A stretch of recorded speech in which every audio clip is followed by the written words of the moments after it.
Halo guys, perkenalkan nama saya Imela Syafina Pratiwi dari kelas 10A. Dan aku Aulia Intan Purnama dari 10B. Jadi kali ini kita mau bawain TM tentang bencana nuklir Fukushima Daiichi. Jadi bencana nuklir Fukushima Daiichi itu adalah insiden energi yang terjadi di pembangkit listrik tenaga nuklir Fukushima di Fukushima, Jepang, yang dipicu oleh tsunami akibat gempa bumi di Tohoku pada tanggal 11 Maret 2011. Jadi setelah gempa itu, reaktor secara otomatis mematikan reaksi fisi yang berkelanjutan. Namun, tsunami menghancurkan generator darurat yang seharusnya menyediakan daya untuk mengoperasikan pompa yang diperlukan untuk mendinginkan reaktor. Akibatnya terjadi kegagalan dalam pendinginan yang menyebabkan terjadinya 3 krisis nuklir, yaitu ledakan hidrogen, udara, dan pelepasan bahan radioaktif di unit 1, 2, dan 3 dari tanggal 12 Maret sampai 15 Maret. Selain itu, pendinginan yang tidak adekuat juga menyebabkan kolam penyimpanan bahan bakar dari reaktor 4 menjadi terlalu panas akibat panas dari batang bahan bakar. Selanjutnya Itu ada ekonomi kerugian langsung, itu adalah penurunan produksi industri.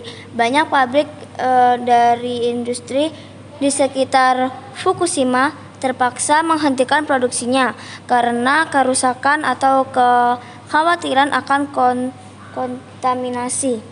Nah, ada juga nih dampak jangka panjangnya, itu penurunan pariwisata.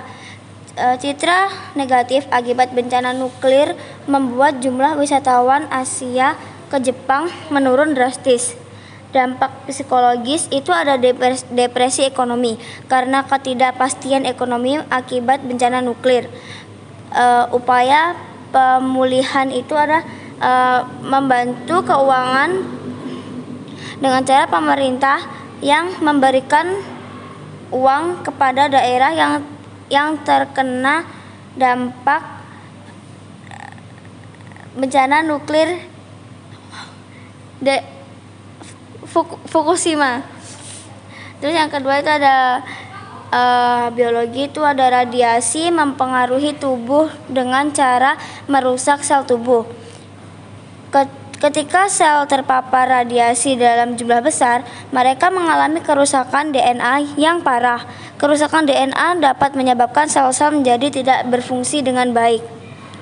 Organ tubuh yang paling terpengaruh yaitu sumsum tulang, kelenjar tiroid, organ reproduksi, paru-paru, dan kulit. Jadi itu tadi tuh tentang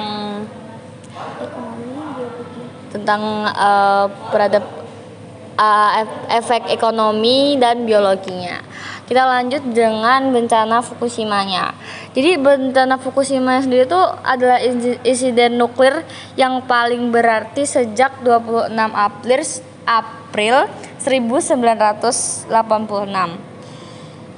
Dan bencana kedua akan diberi kategori tingkat 7 dari skala kejadian nuklir internasional. Meskipun tidak ada korban jiwa yang terkait dengan radiasi karena kecelakaan tersebut, tetapi jumlah kematian akibat kanker menurut teori ambang batas radiasi, ambang batas linear, yang akan diakibatkan oleh kecelakaan tersebut diperkirakan sekitar 130 sampai 640 orang di tahun dan dekade ke depan. Setelah kita menelusuri tentang sejarah nuklir Fukushima Daiichi, kita bakal bahas dampak reaksi nuklir dan isotop radioaktif nuklir. Kita bakal bahas isotop radioaktif nuklir terlebih dahulu. Jadi, isotop radioaktif adalah versi dari unsur yang memiliki jumlah neutron berbeda tetapi jumlah proton tetap sama. Isotop ini tuh tidak stabil sehingga mereka meluruh untuk mencapai keadaan yang lebih stabil dengan melepaskan energi dalam bentuk radiasi. Contoh isotop radioaktif itu ada 3. Yang pertama ada uranium, digunakan dalam reaktor nuklir dan senjata nuklir. Yang kedua ada karbon, digunakan untuk penentuan usia fosil melalui metode radiokarbon.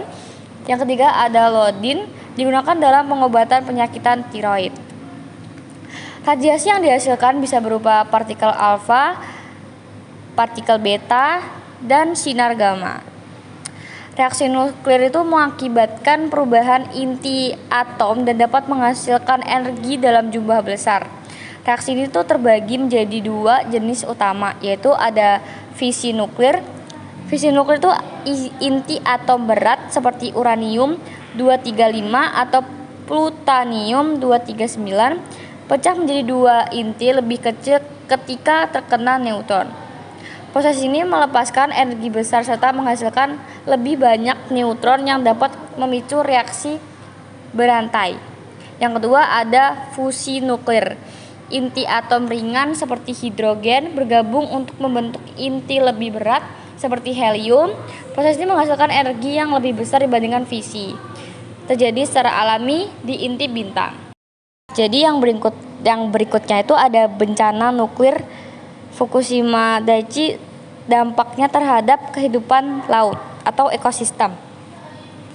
Yang pertama ada kontaminasi ikan. Jenis ikan yang di perairan di Fukushima terkontaminasi zat radioaktif seperti kasium 137 dan strontium 90. Yang kedua itu ada gangguan ekosistem laut. Radiasi menggunakan keseimbangan ekosistem laut. Beberapa ikan mengalami kematian. Yang ketiga itu ada pencemaran rantai makanan. Zat radioaktif dapat berpindah melalui rantai makanan dari plankton ke ikan kecil lalu ikan besar. Nah, yang selanjutnya itu ada dampak terhadap kehidupan darat. Yang pertama ada kontaminasi tanah. Jika tanah terkontaminasi oleh zat radioaktif, maka tumbuhan yang tumbuh di atasnya juga akan terkontaminasi. Yang kedua ada pengaruh pada pertanian. Pertanian di wilayah ini mengalami kerugian besar karena hasil panennya tidak aman untuk dikonsumsi. Yang ketiga ada dampak pada hewan darat. Hewan seperti burung, mamalia, serangga juga mati karena terkena radiasi. Selanjutnya itu ada upaya penanggulangan. Yang pertama ada dekontaminasi, yaitu ada proses pembersihan tanah, air, dan dari zat radioaktif. Yang kedua ada pemantauan radiasi, yaitu melakukan pemantauan terhadap tingkat radiasi di lingkungan. Oke, jadi sekian dari TM kami hari ini. Terima kasih.